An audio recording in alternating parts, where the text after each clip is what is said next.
ओम नमः भगवते तुभ्यं वासुदेवाय धीमहि प्रद्युम्नाय अनिरुद्धाय नमः शङ्कर्षणाय च। माता पिताले जन्म दिनुभयो, गुरुले दिनुभयो ज्ञान। आफ्नो जीवनको कार्यअनुसार कर्म लेख्नुभयो भगवान।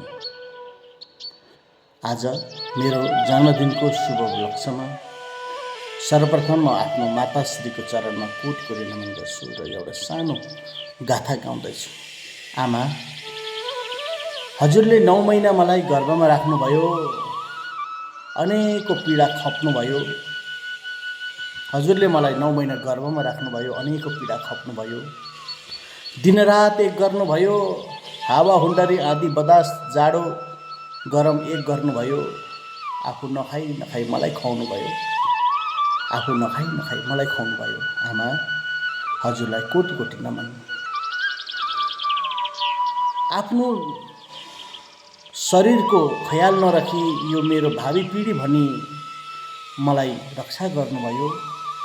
आफ्नो शरीरको ख्याल नराखी यो मेरो भावी पिँढी भनी मलाई रक्षा गर्नुभयो। गर्भमा उति नै रक्षा गर्नुभयो, जन्म दिइसकेपछि उति नै रक्षा गर्नुभयो। जन्म दिइसकेपछि उति नै रक्षा गर्नुभयो। अनेकौं दिन कटे, अनेकौं कष्ट कटे, नाना प्रकारको कर्म कटे, अनेकौं वसन्त ऋतु कटे। आज 45वां वर्ष प्रारम्भ भइरहेको छु। आमा, हजुरलाई कोटि कोटि नमन।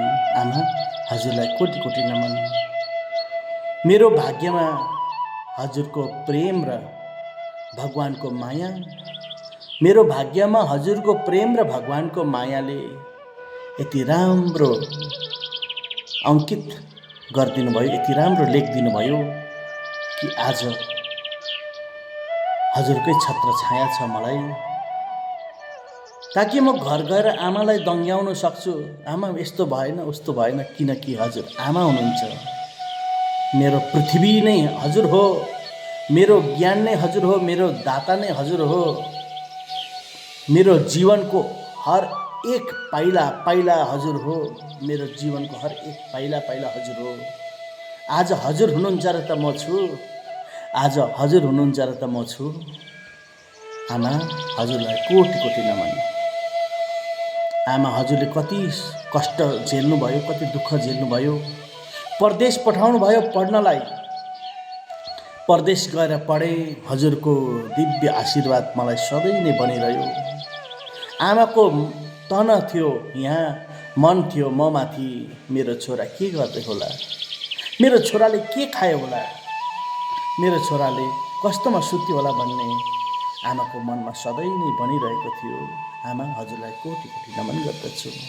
हजुरको आशीर्वाद, हजुरको कृपा, हजुरको महिमा जति गाउँ त्यति नै कम्ती हुन्छ। यो आकाशका तारा गन्न सकिला, वन जङ्गलका लतापता गन्न सकिला, समुद्रका पानी थोपा थोपामा गणना गर्न सकिला, गन्ती गर्न सकिला। हजुरको गुणगान, हजुरको महिमा गर्न सकिँदैन, किनकि हजुर अपरम्पार हुनुहुन्छ। हजुर जगतजननी हुनुहुन्छ, हजुर जगदम्बा हुनुहुन्छ। हजुरको श्री चरणमा कोटि कोटि नमन। आमा, हजुरलाई कोटि कोटि नमन।